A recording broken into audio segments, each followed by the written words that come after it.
Buyrulghan Yardem ve Tirishchanliq. Bedri Urushidin Oylighanlirim. Abdori Erkin Sidiq. Davami. 2. To'g'ri ishlarni tanlab qilish. Amerika ma'rifidagi STEM programmasi. Amerika prezidenti Obama 2010-yili 16 sentabr kuni mundaq degan. Kelgusidagi liderlar, ya'ni yetakligüchilarning qandaq bo'ladiganligi biz o'quvchilarni hozir qandaq tarbiyalashimizga bog'liq. Bo'libmi, hozir o'quvchilarni tabiiy fan, texnologiya, injenerlik va matematika kasblarida qandaq tarbiyalashimizga bog'liq. Hammamizning xabarda bo'lganidek, hozir Amerika siyosiy, iqtisodiy va harbiy sohalarning hammasida dunyoning eng oldida ketyotidi. U hargizmi ashundaq bir o'ringa tunugili erishgan bo'lmasdan, uning ashundaq o'ringa erishganligiga hozir biror asrga yaqin vaqt bo'lib qoldi. Amerika qandaq qilib mushundaq bir o'ringa erishaladi? Bu savolga to'liq javob berishga mazkur maqola bir muvofiq so'rin emas. Ya'ni, birinchidan, u savolning javobini to'liq bayon qilish kam deganda biror kitob yozishni talab qiladi. Yana bir tarafdan, Uyg'ur o'qirmanlarning ko'pinchisi u savolning javobini ozdir ko'pdir biladi. Şunlaşqı mən bu yerdə Amerika ma'rifida hozir yo'lga qo'yilayotgan bir programmani qisqacha tunishtirib o'tay. Bu programma Uyg'ur ma'rifida bir maxsus programma sifatida yo'lga qo'yilmagan bo'lib, mening farzimcha butun Uyg'ur xalqi hozirgacha boshqa ishlar bilan aldirash bo'lib ketib, texi bundaq bir narsaga yetarli darajada ahamiyat berishga yetishib bo'lolmadi. Amerika prezidenti Obama yuqoridagi bir jumla so'zida mundaq 4 kasbiy sohani tilga olgan. Tabiiy fan, texnologiya, injenerlik va matematika. Bu so'zlarning inglizchasi science, technology, engineering, mathematics bo'lib, bu 4 so'zning bosh harfini qo'shsak, inglizcha harflar bilan STEM degan so'z hosil bo'ladi. Men uni tövanda Uyg'urchami STEM deb olaman. Hozir Amerika ma'rifida yo'lga qo'yilayotgan bir STEM programmasi bor. Bu programmaga bir STEM ma'rifiy komiteti rahbarlik qiladigan bo'lib, bu komitet 13 mamlakatlik ilim-fan organlardan tarkib topgan. Ularning ichida Ma'rif ministrligi bor. Bu komitetning vazifasi butun mamlakat uchun bir tutash ma'rif strategiyasi tuzib berish, ma'rif xarajatini muvofiq o'rinlashtirib berish, STEM programmasini tashkillash hamda davlat ma'rif xarajatining tövandagi 5 sohadagi rolini kuchaytirish. Birinchi, yaslidan 12 sinfgacha bo'lgan STEM darslari. Ikkinchi, butun xalq va yosh o'smirlarning STEM kasblari bilan shug'ullanish nisbatini o'stirish va uni saqlab menish. Uchinchi, oliy maktab to'liq kurs o'quvchilarining STEM bilimlarini yaxshilash. 4. Tarixda STEM sohalarida ojiz bo'lib kelgan irqiy guruhli kishilarga qaratilgan yordamni kuchaytirish. 5. Kelgusidagi STEM emgak kuchlari uchun zo'r bo'lgan aspirantlar ma'rifini loyihalash. Prezident Obama 2015-yillik davlat hamchoti ichida STEM programmasi uchun maxsus pul ajratib, STEM programmasida yenilik yaratish va STEM programmasi uchun yangi o'qituvchilarni xizmatga elish qatorliq bir qator ishlarni yangi planlarga kirgizdi.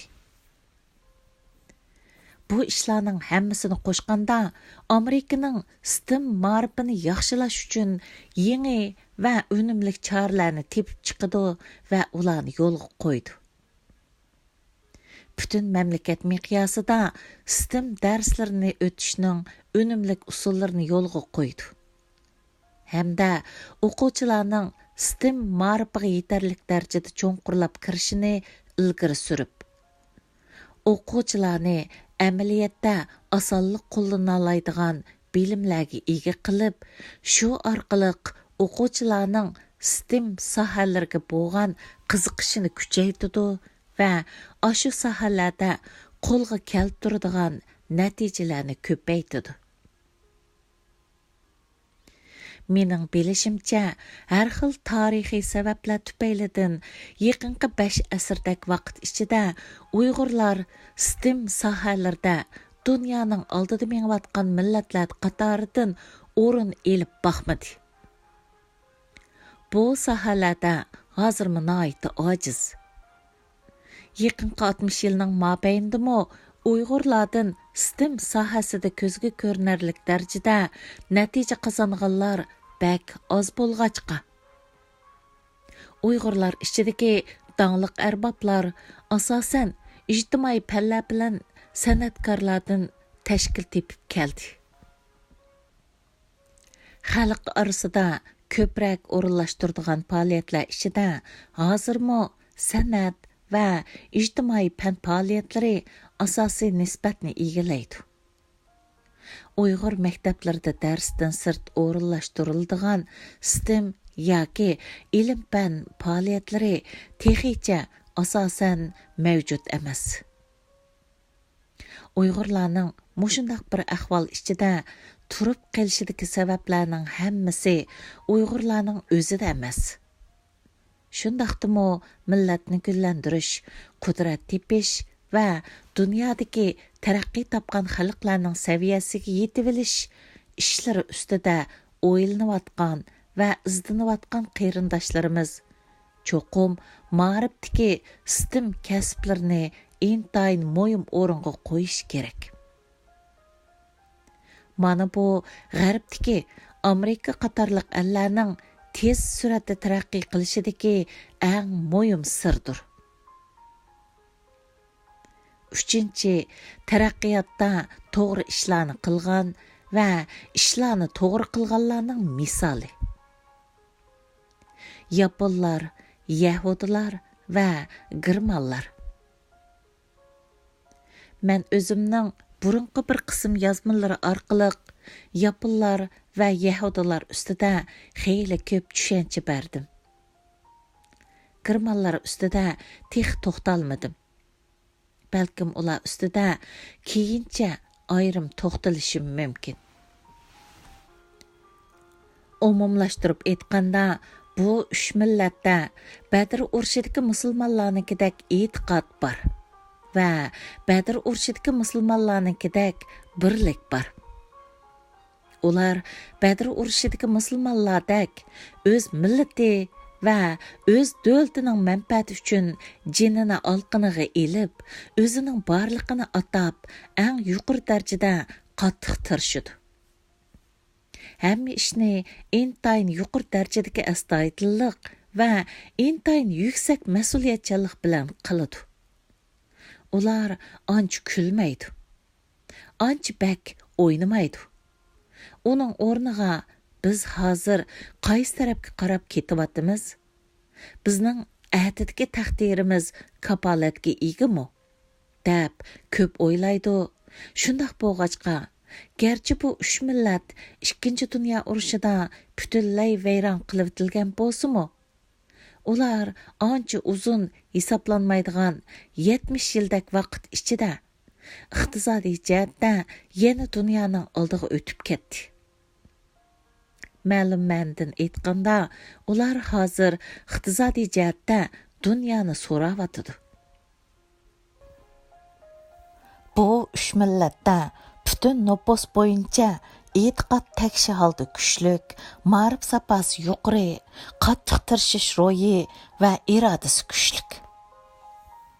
Bir qism musulmon ellari va musulmon rayonlaridagi xalqlarda bo'lsa, ahvol dal uning aksicha bo'lganligi, hatto din va axloqdagi samimiyatlikmo ojiz bo'lganligi uchun hozir xalqarodagi ba'zi ziyolilar Yapon, Germaniya va boshqa bir qism taraqqiy topgan g'arb ellarini musulmonlari yo'q, islomi bor ellar deb atab, yuqorqidek musulmon ellarni bo'lsa, musulmonlari bor, ammo islomi yo'q ellar deb atavotidi.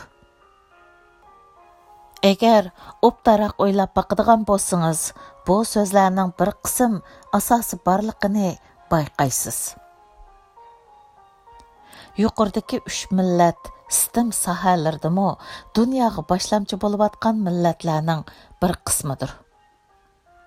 Mening ba'zi materiallardan ko'rishimcha, Yapon nüfusining 10% mashina sozlik sanoati bilan munosabatli kasb bilan shug'ullanadigan. Amaliyotda sanoatlashgan ellarning ko'pinchisida ahvol mushundoq ekan.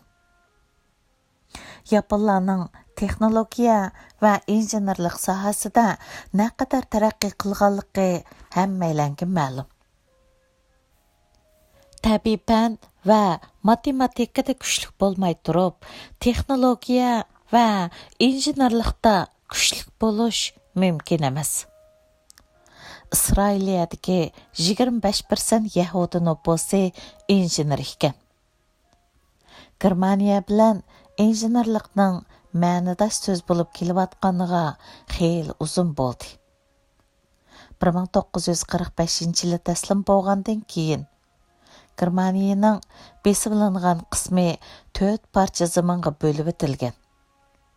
Hamda 1950-yilga kelguncha uning qayta kuchayib ketishining oldini olish uchun uning ig'ir sanoati birlashma kuchlar tarafidan maqsadli holda ig'ir darajada buzib tashlangan edi. Lekin Germaniya yana kuchaydi. Hozir u iqtisodiy jihatda Yevropa birligiga a'zo bo'lgan ellarni yo'layotdi.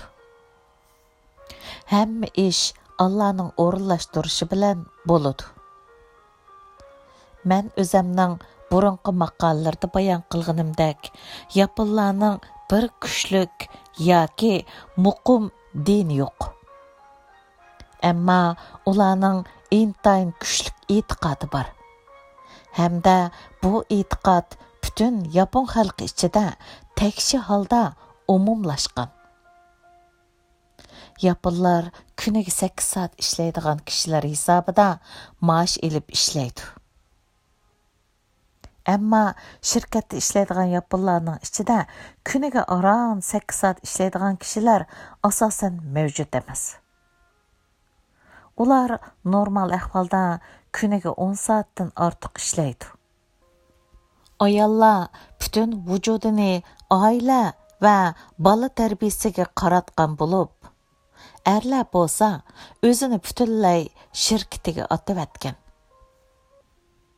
Men 80-yillari Yaponda o'qiyotganda ko'rgan bir ahvol shuki, yangi oliy maktab bitirgan yaponlik yoshlar 5 yilgacha atdigan soat 9 dan yarim kecha soat 10gacha ishlaydi ekan. Shu jarayonda ular bir rasmiy yaponlik bo'lib chiniqib chiqadi ekan. Yahudilarning bir qismining diniy e'tiqodi bor bo'lib, ularning ichidagi bir qismlarning e'tiqodi intayin kuchlik, yana bir qismi bo'lsa dinsizlar. Isroiliya davlat qurish tarafdori bo'lgan zionistlar dinsizlar bo'lib, ular hozir Isroiliyada yashayotgan yahudilarning asosliq qismini egallaydi. Dunyodagi qiyin kasblarning hammasining beshida yahudilar bor. Ularning butun dunyodagi nufusi aron 13 million atrofida bo'lsa-mu, Hozirgacha tarqıtılgan Nobel mükafatının təxminən 3-dən 1 qismini Yahudilar alğan. Muşundaq ahvaldan biz Yahudilarning naqadar tirishchan ekanligini bilib olaymiz. Taraqqiyotda to'g'ri ishlarni qilishga va ishlarni to'g'ri qilishga naqadar qodir ekanligini bilib olaymiz. Ikkinchi dunyo urushidan burun Germanlar dinni intayin mo'yim o'ringa qo'ygan. Bo'libmi Angliya bilan silishtirganda Germanlar haqiqiy dinchilardan bo'lib, o'zining barliq kuchini asosan davlat ichidagi ishlarga qaratgan. Mening mo'ljarlashimcha, ikkinchi dunyo urushidan keyin Germanlardami din jihatda zo'r o'zgarishlar bo'ldi. Ularning asosliq nupusimi Xudoga ishonadigan, ammo dinchi emas. Spiritual but not religious kishilarga aylandi. Germanlarmi intayin qattiq ishlaydi. Vazifani nayt yuqori mas'uliyatchanlik va astoydillik bilan o'rinlaydi. Hamda nayt ijodchan. Hozir butun dunyo ishlatayotgan ilg'or texnikalarning ichida Germanlar ijod qilganlari nayt yuqori nisbatni egallaydi. 1760 yildan 1814 yillargacha yashagan Germaniyalik dangliq faylasuf Fichte mundaq deydi. Germanlarning ro'yi bir burkutga o'xshash. U o'zining kuchlik va maxsus mashq qilgan qanotini qiqib, o'zining ig'ir badanini yuqoriga qarab o'rlashga majbur qiladi. Uning bunday qilishdagi maqsadi cho'nqur tafakkurlar orqali o'ziga kuch-quvvat ato qiladigan bir quyoshga o'xshash manbaga yaqinlashishdan iborat. Men bu so'zni Germanlarning ro'yini nayta ixcham va nayta jonli holda tushuntirib bera oladigan deb o'yladim. Yuqorida Yasir qazi degandek, agar siz bir yaxshi musulmon bo'lib, o'zingizning barlig'ini atab qattiq tirishmaydi ekansiz, Alloh sizga bekordan bekorga yordam qilmaydi. Alloh sizga g'albini bekordan bekorga taqdim qilmaydi. Endi biz yaponlar bilan Germanlarning yuqorqidek ahvolidan mundaq bir xulosa kela olamiz. Siz bir kuchlik dinga ega bo'lmasingizmi yoki siz davomliq diniy ibodat bilan shug'ullanmasingizmi? Agar siz o'zingizning barlig'ini atab to'g'ri ishlarni qilish va ishlarni to'g'ri qilish jihatda eng zo'r darajada tirishchanlik ko'rsatadigansiz, Allah sizning hozirgi dunyodagi taraqqiyotning oldida mengishingizga, butun insonlar orasida qaddingizni tik tutib, quldak emas, odamdek yashashingizga yo'l qo'ydi. Hatto uningga yordam qilishimi mumkin. 4-chi oxirgi so'z. Men o'zimning burunqi maqolalarda musulmonlarning qandaq tarixiy sabablar tufaylidan taraqqiyotda dunyoning eng oldida mangan bir holatdan dunyoning keynida qolgan bir holatga tushib qolganligini tushuntirib o'tdim. Musulmonlarni orqada qo'ygan tarixiy sabablarga birinchi dunyo urushi mazgildala xotima berilib bo'lgan. Shundaq turxluq ko'pincha musulmon ellari toki bugungacha taraqqiyotda dunyoning oldida mengayotgan ellarga yetishib mangolmadi. Bir qism musulmon emas, dinimi kuchlik emas ellar nihoyatda tez suratda taraqqiy qilib, musulmon ellarning ko'pinchisi bo'lsa taraqqiyotda nihoyatda orqada qoldi. Heliqi bir qism musulmon ellari faqat o'z davlatlaridagi yer osti boyliqlarga tayinib, hozirgidek yashayotgan bo'lib, agar aşı yer osti boyliqlar tugab ketadigan bo'lsa, ularning qandoq bo'lib ketadiganligi hammalarga ayon. Men mazkur maqolada hozir taraqqiyotda dunyoning oldida ketayotgan ellarning nima uchun taraqqiy qilganligi bilan ko'pincha musulmon ellarning nima uchun taraqqiy qila olmaganligini tushunishga foydali bo'lgan bir qism mazmunlarni bayon qilib o'tdim. Mushu maqolada o'tirib qo'yilgan mazmunlar asosida obdan o'ylanib baqsaq, shuni bayqaymizki, musulmonlarni taraqqiyotda tuvan saviyada tutib turgan narsa islom dini bo'lmasdan, balki Alloh ayni vaqtda ko'rsatib isbotlab bo'lgan taraqqiyot usullari yoki musulmonlarning bir qism hikmatlarni unutib qolganligidan yoki ulardan voz kechganligidan bo'lgan.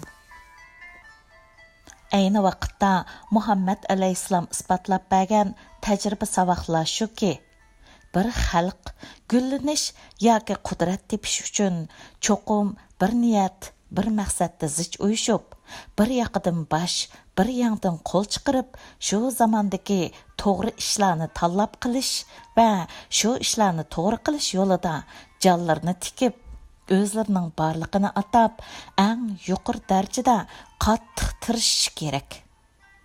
Ashunda qilgandila Allah buyurgan yordamlarni qo'lga keltirgili va g'alabaga erishgili bo'ladi. Hamma ish Allahning o'rinlashtirishi bo'yicha bo'ladi. Agar hozir dunyo taraqqiyotining eng oldida ketayotgan ellar va xalqlarga qarab boqadigan bo'lsak, mundaq bir ahvolni bayqaymiz. Agar bir xalq gullanish yoki qudrat tepish uchun cho'qim bir niyat va bir maqsadda zich uyushib, shu zamondagi to'g'ri ishlarni qilish va shu ishlarni to'g'ri qilish yo'lida aql ishlatib, jonlarini tikib, o'zlarining borlig'ini atab, eng yuqori darajada qattiq tirishadi ekan. Ular mayli musulmon bo'lsin yoki bo'lmasin, Allah ularning taraqqiyotiga yo'l qo'ydi. Ularning taraqqiyotiga yo'l ochib berdi. Hatto ularga yordam qilishimi mumkin. Uning aksicha, musulmon bo'lish, bo'lmasligi yoki qandaq musulmon bo'lishidan qat'iy nazar, Allah aqlsizlik bilan ish qilguvchilarga va o'rinlarga yordam qilmaydi. Allah aqlsizlik bilan ish qilguvchilarga va o'rinlarga g'alabalarni taqdim qilmaydi. Diniy ibodatlar qattiq tirishchanlikning o'rnini ololmaydi. Bu xulosani hozir dunyoning ko'p joylarida yuz berayotgan musulmonlar bilan munosabatlik cho'ng voqealarni ro'shan holda isbotlab turibdi. Uyg'urlarning hozirgidek bir holatga tushib qolishiga sabab bo'lgan muhim omillarning biri ularning boshqalar bilan barobar holatda raqobatlashish imkoniyatining yo'qligidandir. Ammo biz bu omilni o'zimizning tirishmasligining bahonasi qilib olsak bo'lmaydi. Uning o'rniga barobar raqobatlashadigan sharoitni barpo qilish yo'lida barliq tirishchanliklarni ko'rsatishimiz kerak. Bu ishni qanday qilish jihatda biz yahudilardan o'rgansak bo'ladigan nurg'un narsalar bor bo'lib, men ularning bir qismini o'zimning yahudilar haqidagi 2 parcha maqolasida bir oz tushuntirib o'tdim. Men hozir ichkirda o'qiyotgan bir qism ukalarning ko'plagan vaqtini o'zligidan din o'rganishga ajratib, maktabda o'tilgan darslarga unchavala ahamiyat bermayotganligini, natijada darslarga yetishib mangolmas bo'lib qolganligini, ba'zilarining hatto o'qishda yaxshi, ammo o'zligidan din o'rganishga berilmagan saboqdoshlari bilan yaxshi o'tmayotganligini angladim. Men ashu fikrlardan men yuqorida tunishtirgan Bedri Urushidin yakunlab chiqilgan hikmatlarga diqqat qilib qo'yishini o'tinaman. Ya'ni siz qanchalik yaxshi musulmon bo'lib ketsingizmi, agar o'zingiz o'rinlashga tegishlik rasmiy vazifalarni barligingizni atab, jiningizni tikib, eng zo'r darajada tirishchanlik ko'rsatib turib ado qilmaydi ekansiz, Allah sizni yaxshi ko'rib ketishi, sizga tiligingizni berishi natayin. Agar siz musulmonlikning farzlarini nihoyat yaxshi ado qilib, Öz millatingizga ko'ngil bo'lmasangiz, millatingizning qudrat topqizish yo'lida qilishga tegishli ishlarni o'zingizning borligini atab turib qilmasangiz, sizni Allah yaxshi ko'rishi natayin. Agar maktabdagi o'qishingizni o'zingizning borligini atab eng zo'r darajada tirishchanliq ko'rsatib turib elib maqmasangiz, Allah'ның siz tilgan narsalarni sizga berishi natayin. Bu jihatda hammani bilguchi bir Allah'dır. Bedri Urushidin bizga eng kuchli darajada bildirgan narsa shuki, bir xalq qudrat topmoqchi bo'ladigan, yaxshi musulmon bo'lishdan boshqa yana cho'qim qudrat tepishning eng unumli usulidan eng zo'r darajada tirishchanlik ko'rsatib turib foydalanish kerak. Undaq qilmaydigan kishilar tilaganni Allah'ның berishi natayin. Men Yasir Qazining leksiyalaridan mundaq mazmunni angladim. Musulmonlar Madinaga ko'chib berib, dastlabki 5 yildak vaqt ichida elib borgan janglar jarayonida musulmonlar ba'zida namozni o'z vaqtida o'qisa, urushda ziyon tortadigan ahvollarga duch kelgan. Shundaq vaqtlarda Muhammad alayhissalom bir qism sahobalarning namozni o'z vaqtida o'qimay, uni keyin yaxshi fursat topganda to'liqlab o'qishiga yo'l qo'ygan. Maktab o'qishi bilan boshqa ishlarning munosabatini to'g'ri bir taraf qilishda. Yuqoridagi ahvol bizga bir qism hikmatlarni o'rgatadi. Ichkirda o'qiyotgan ukalar o'zimizni gullantirishdagi bir zo'r foydali kuch. Biz faqat o'qish bilan boshqa ishlarning munosabatini to'g'ri bir taraf qilib, maktabdagi fursatdan eng zo'r darajada to'liq foydalanib, bilim ilib, qobiliyat yetildirgandilar, ondan bu zo'r kuchni bir haqiqiy foydali omilga aylantira olamiz. Allohnimi shu orqali xush va rozi qila olishimiz mumkin. Qisqasi, Allah sahabalar davrida musulmonlarga qanday yashash kerakligini ko'rsatib bergan. Musulmonlar bo'lsa, uni unutilib qolgan yoki uningdan voz kechgan bo'lg'achqa, hozirgidek bir nachar holatga tushib qolgan. Agar musulmonlar bizmi shuning ichida ashu go'harni qaytadan tepib, uningdan yaxshi foydalanadigan, ularning buningdan keyingi taqdiri cho'qim hozirgidan ko'p yaxshi bo'ladi. Odam qattiq ishlaganga o'lib ketmaydi. Az uxlaganga ham shundaq. Amaliyotda dunyodagi cho'ng ishlarni qila olgan kishilarning hammasi az uxlab, qattiq ishlashni chekdan sal oshirib etadi. Cho'ng ishlarni qila olgan millatlarmi ham shundaq. Agar dunyoda musulmonlar yo'q, ammo islom bor davlat haqiqatanmi mavjud deyiladigan, Yaponiya uning eng tipik misoli bo'la oladi. Yaponlar qattiq uyushda va jon tikib qattiq tirishdimi dunyo bo'yicha eng oldida turadi. Mayli erlar bo'lsin yoki ayollar bo'lsin, uzun umr ko'rishdimi, Yaponlar dunyo bo'yicha birinchi o'rinda turadi.